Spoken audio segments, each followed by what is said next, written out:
wabarakatuh. Salam sehat dan salam sejahtera untuk kita semua. Perkenalkan, saya Dr. Elok Permatasari, SKMMkes, dosen Program Studi Kesehatan Masyarakat, Fakultas Kesehatan Masyarakat, Universitas Jember. Video ini merupakan dokumen pernyataan diri dosen dalam unjuk kerja Tridharma Perguruan Tinggi atau PDD UKT-PT bidang pengajaran sebagai salah satu syarat sertifikasi dosen. Pada kesempatan kali ini, saya akan mendemonstrasikan proses pembelajaran khususnya pada mata kuliah Gender, Kesehatan Seksual, dan Pelayanan Kesehatan Reproduksi. Mata kuliah Gender, Kesehatan Seksual, dan Pelayanan Kesehatan Reproduksi merupakan salah satu mata kuliah wajib yang ditempuh mahasiswa pada semester 4 dengan beban SKS 2 SKS. Pada mata kuliah ini, mahasiswa belajar untuk memahami konsep dasar gender, kesehatan seksual, pelayanan kesehatan reproduksi, pengharus utamaan gender, penganggaran responsif gender, serta upaya pencegahan dan penanganan kekerasan berbasis gender.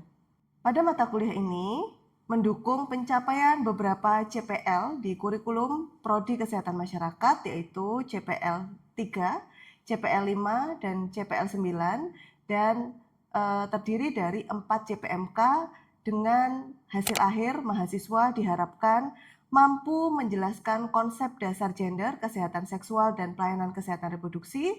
Mahasiswa diharapkan mampu menyusun perencanaan dan perorganisasian penanggulangan masalah kesehatan reproduksi dan kesehatan seksual yang responsif gender, serta mahasiswa mampu memecahkan masalah kesehatan seksual, ketimpangan gender, dan pelayanan kesehatan reproduksi berbasis gender. Sistem pembelajaran pada mata kuliah Gender, Kesehatan Seksual, dan Pelayanan Kesehatan Reproduksi terakomodir dalam 16 tatap muka yang mencakup beberapa bahan kajian, diantaranya konsep dasar gender, konsep kesehatan seksual, gender analysis and budgeting, hak-hak kesehatan seksual dan kesehatan reproduksi, kekerasan berbasis gender, isu-isu gender berbasis siklus hidup manusia, serta paket minimum esensial pelayanan kesehatan reproduksi sebagaimana tercantum di dalam layar berikut. Metode asesmen yang digunakan dalam pembelajaran ini berbasis case method, problem based learning, dan project based learning yang mengakomodir pencapaian CPMK pada mata kuliah berikut sebagaimana tercantum dalam tabel metode penilaian dan kaitannya dengan CPMK, gender, kesehatan seksual, dan pelayanan kesehatan reproduksi. Metode dalam pembelajaran ini menggunakan metode case method di mana mahasiswa diharapkan mampu berpartisipasi aktif dalam memecahkan suatu kasus yang berkaitan dengan masalah kesehatan seksual, kesehatan reproduksi, maupun masalah kekerasan berbasis gender. Selain itu juga menggunakan metode problem based learning dan project based learning yang menginisiasi mahasiswa untuk menyelesaikan masalah berbasis gender yang nantinya mahasiswa akan menyusun atau menghasilkan karya berupa video campaign yang akan dipublikasikan melalui media sosial dalam upaya pencegahan kekerasan berbasis gender. Referensi yang dapat digunakan dalam pembelajaran ini adalah sebagai berikut. Proses pembelajaran dilakukan baik secara luring maupun secara daring menggunakan Zoom meeting, di mana media pembelajaran dan tugas dikumpulkan melalui MMP Universitas Jember, termasuk juga kami menggunakan media lain untuk asesmen kognitif mahasiswa melalui kuis di MMP ataupun menggunakan media kuisis dalam pembelajaran. Pada kesempatan kali ini, saya akan menampilkan proses pembelajaran mata kuliah Gender, Kesehatan Seksual, dan Pelayanan Kesehatan Reproduksi, khususnya pada materi kekerasan berbasis gender atau gender-based violence. Materi ini merupakan implementasi pembelajaran pada tatap muka ke-9, diharapkan mahasiswa mampu mengakomodir pencapaian CPMK kedua, di mana mahasiswa mampu memahami konsep dan faktor resiko kekerasan berbasis gender, mahasiswa mampu menganalisis bentuk kekerasan berbasis gender, mampu menganalisis dampak, dan nantinya melalui materi di TM9 ini, mahasiswa mampu menyusun strategi pemecahan masalah kekerasan berbasis gender melalui pendekatan promotif dan preventif. Mari kita simak videonya.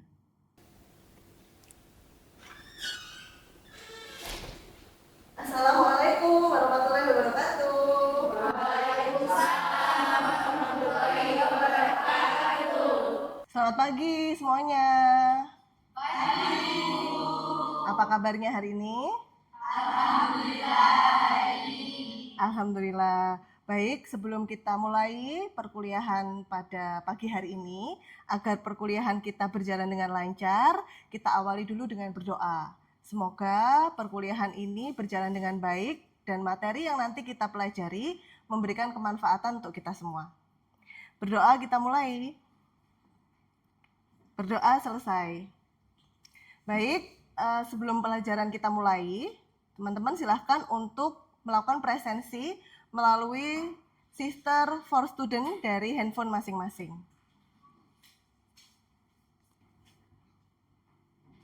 Sudah? Sudah presensi semua ya? Ya. Baik, hari ini kita sudah memasuki pertemuan ke-9 dari mata kuliah Gender, Kesehatan Seksual, dan Pelayanan Kesehatan Reproduksi. Sebelum lanjut ke materi inti pada pagi hari ini, saya ingin mereview terlebih dahulu. Pada pertemuan yang sebelumnya, kita telah mempelajari materi tentang hak-hak, kesehatan seksual, dan kesehatan reproduksi. Ada yang masih ingat kira-kira apa saja sih hak-hak kesehatan seksual dan reproduksi yang sebelumnya telah kita pelajari? Silahkan angkat tangan kalau ada yang masih ingat. Apa saja? Oke. Baik, yang pertama silahkan Mbak Alia. Hak kesehatan seksual dan reproduksi itu adalah hak di mana kita bebas untuk menentukan pilihan reproduksi secara sukarela tanpa adanya paksaan maupun kekerasan. Oke, baik. Jawabannya bagus ya. Itu adalah salah satu dari hak-hak kesehatan seksual dan reproduksi. Lalu bagaimana jika hak-hak tersebut dilanggar? Contohnya, seseorang mengalami paksaan untuk melakukan hubungan seksual, atau seseorang mengalami kekerasan hanya karena dia adalah seorang perempuan, atau seorang anak dipaksa untuk menikah di usia yang sangat dini, di usia anak. Nah, bagaimana relevansinya kondisi tersebut dengan hak-hak kesehatan seksual dan reproduksi? Siapa yang bisa menjelaskan korelasi dengan kasus tadi yang saya sampaikan? Ada yang bisa memberikan pendapat?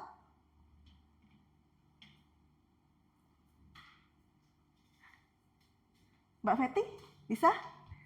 Iya Ibu, karena korban kehilangan hak untuk menentukan pilihan terhadap tubuhnya dan mengalami kekerasan seksual.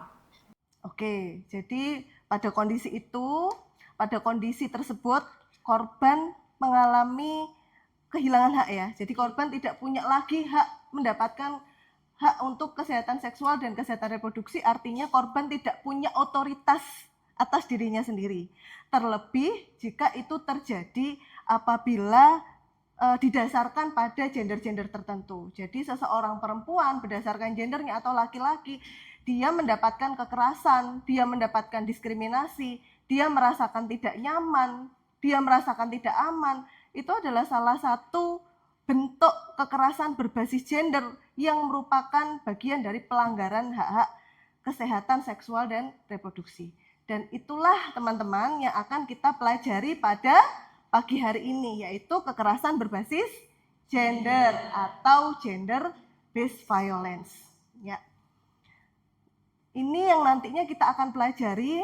Saya sampaikan dulu terkait dengan capaian pembelajaran yang akan kita dapatkan pada pembelajaran di pertemuan ke-9 ini. Jadi untuk materi ini adalah implementasi dari capaian pembelajaran lulusan yang nomor 5 dari Prodi Kesehatan Masyarakat. Kemudian masuk dalam capaian pembelajaran mata kuliah, nantinya diharapkan di materi ini teman-teman mampu menyusun perencanaan dan pengorganisasian program penanggulangan masalah kesehatan reproduksi dan kesehatan seksual yang responsif gender pada masyarakat pertanian dan perkebunan. Maka harapannya nanti kalau kita belajar ada 4 poin yang nanti akan kita dapatkan. Yang pertama adalah teman-teman mampu untuk menjelaskan konsep beserta faktor resiko kekerasan berbasis gender. Teman-teman juga mampu menganalisis berbagai bentuk kekerasan berbasis gender. Teman-teman mampu menganalisis dampak kekerasan berbasis gender sampai nanti teman-teman mampu menyusun secara kreatif strategi pencegahannya melalui pendekatan kesehatan masyarakat. Baik, dari slide ini ya kita bisa melihat bagaimana sih kondisi atau kasus kekerasan berbasis gender di seluruh dunia secara global. Dari data dari WHO menunjukkan bahwa 1 dari 3 perempuan di seluruh dunia itu pernah mengalami kekerasan berbasis gender. Terlebih pernah mengalami kekerasan seksual, ya, di mana lebih dari 736 juta perempuan di Indonesia pernah mengalami kekerasan berbasis gender. Artinya, kekerasan berbasis gender ini sudah bukan lagi merupakan masalah individu, tetapi sudah menjadi masalah global. Yang kalau kita di peran kita kesehatan masyarakat ini merupakan juga tanggung jawab kita untuk terlibat dalam mencari upaya pencegahannya. Nah, menurut kalian ini ya, menurut kalian mengapa sih kok sampai di zaman sekarang pun begitu ya, kekerasan berbasis gender ini masih banyak terjadi, baik di Indonesia maupun secara global. Ada yang bisa memberikan pendapatnya kenapa kok kekerasan berbasis gender ini masih banyak terjadi? Silahkan. Oke, baik Mbak Erza, silahkan. Iya Bu, mungkin karena salah satunya ada budaya patriarki itu masih kuat Bu, itu mungkin yang menjadikan kenapa kekerasan seksual itu masih banyak. Oke, baik. Budaya patriarki artinya menunjukkan bahwa ada relasi power yang timpang antara perempuan dan laki-laki. Itu yang menyebabkan kekerasan berbasis gender ini masih banyak terjadi. Betul. Selain power, kita akan melihat beberapa poin yang bisa menyebabkan kekerasan berbasis gender. Jadi tidak hanya power, ya. Jadi yang menyebabkan kekerasan berbasis gender adalah ketimpangan power atau ketimpangan kuasa. Yang kedua, terjadinya kekerasan itu sendiri yang banyak orang masih belum bisa memahami ini bentuk kekerasan atau bukan. Begitu ya. Kemudian adanya informed consent ya. Budaya diam masih dinilai bahwa itu setuju. Maka ini tidak menyebabkan bahwa kekerasan berbasis gender masih terjadi karena ketika korban diam, maka pelaku akan menganggap bahwa korban setuju.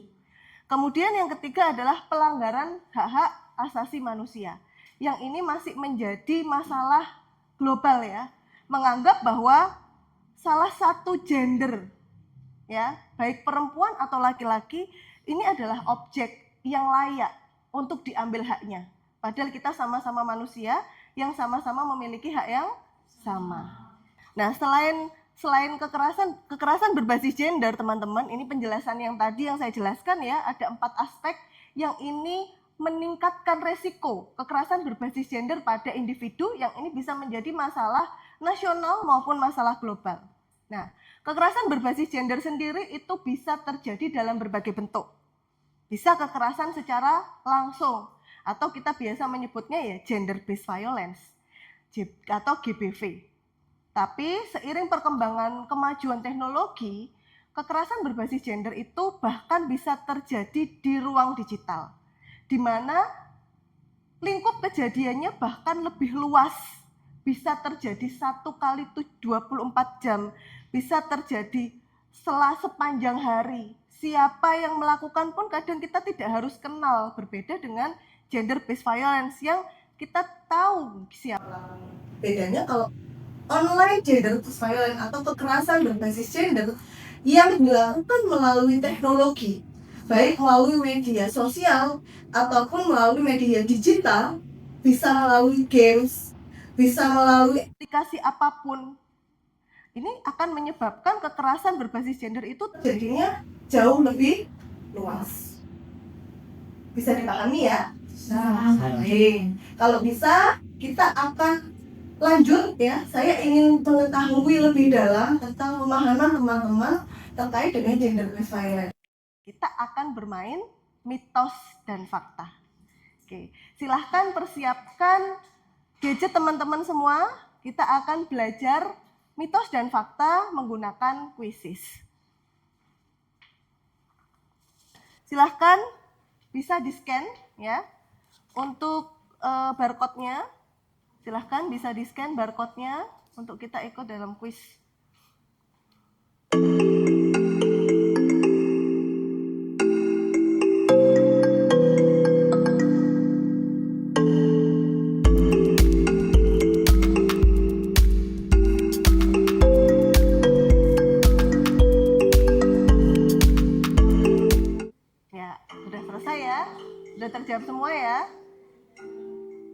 sudah berhasil menjawab berapa pertanyaan? 5. Sekarang kita N untuk kita lihat hasilnya.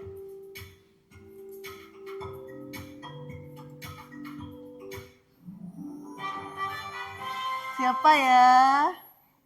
Yeay, siapa ini yang juara 1? Nabila ya, selamat ya Mbak Nabila ya. Nabila loh juara 1 loh. Ya, baik. Mayoritas sudah bisa menjawab benar ya. Jadi 80% dari teman-teman di sini sudah bisa menjawab dengan benar tentang mitos dan fakta dari kekerasan berbasis gender. Artinya kita sudah mencoba untuk bisa memahami ada kekerasan berbasis gender yang itu mitos, ada yang fakta. Salah satunya adalah contoh ketika seseorang mengalami kekerasan berbasis gender yang online, berarti itu jauh lebih ringan daripada kekerasan berbasis gender yang biasa. Mitos apa fakta?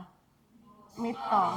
Karena dampaknya tidak selalu terlihat. Dampak secara psikologis itu juga merupakan dampak yang penting untuk kita perhatikan, ya. Baik.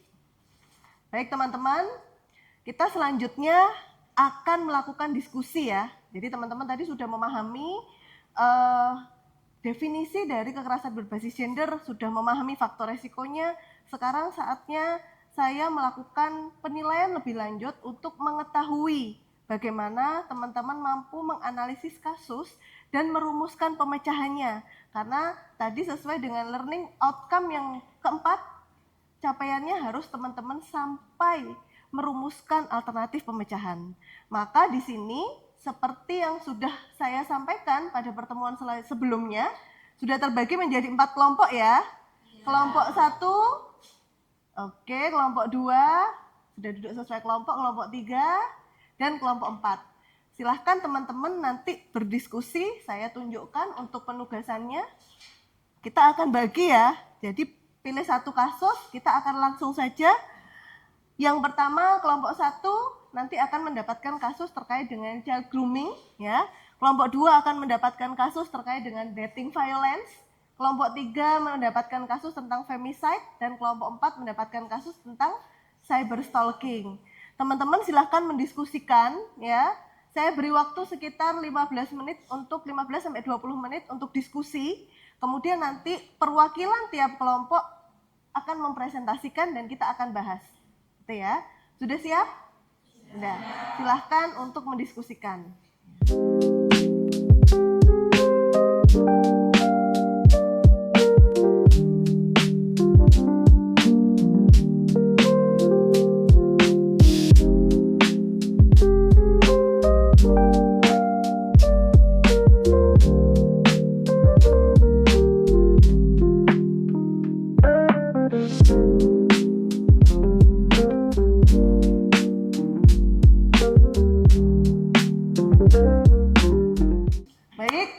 Diskusi sudah selesai. Nanti silahkan presentasi secara bergiliran, masing-masing presenter diberi kesempatan presentasi selama 10 menit ya. Termasuk nanti saya akan memberikan feedback. Baik, terima kasih untuk kelompok yang ketiga. Kita lanjut ke presenter terakhir dari kelompok 4 yang akan membahas terkait dengan cyber stalking. Silahkan. Baik, silahkan presentasi. Baik, terima kasih atas kesempatannya. Di sini kelompok kami mendapatkan kasus yaitu cyber stalking. Cyber stalking adalah bentuk penguntitan atau pelecehan yang dilakukan secara berulang melalui media digital, di mana para pelakunya itu melakukan pengawasan, bahkan membuat atau menimbulkan rasa takut pada korban. Nah, selanjutnya ada dampak dari cyber stalking itu tadi. Yang pertama adalah gangguan psikologis. Yang kedua adalah ketidaknyamanan, dan ketiga adalah gangguan hubungan sosial. Baik, terima kasih atas presentasinya untuk kelompok 4. Saya akan mengajukan beberapa pertanyaan ya terkait dengan kasus cyber stalking yang sudah dibawakan oleh kelompok 4. Sama seperti kelompok yang lainnya, kira-kira apa upaya atau program yang bisa kalian rumuskan sebagai seorang calon sarjana kesehatan masyarakat untuk mencegah terjadinya cyber stalking? Baik, Ibu izin menjawab. Terima kasih sebelumnya atas pertanyaannya. Dari kelompok kami ini nantinya adalah akan melakukan kampanye digital melalui bagaimana cara menggunakan media sosial dengan bijak. Selain itu juga kita akan mendorong korban untuk berani melapor dan juga cara-caranya melapor itu nanti ditujukan kemana. Oke, ada tambahan lain? Cukup ya. Baik, terima kasih. Jawaban dari kelompok 4 sudah oke banget. Terima kasih kelompok 4. Tepuk tangan untuk kelompok 4. Silahkan bisa duduk kembali. Baik, alhamdulillah presentasi seluruh kelompok terkait dengan kasus kekerasan berbasis gender telah selesai dilakukan. Dari keseluruhan kelompok ini, kami akan menilai ya dari beberapa rubrik penilaian berikut ya.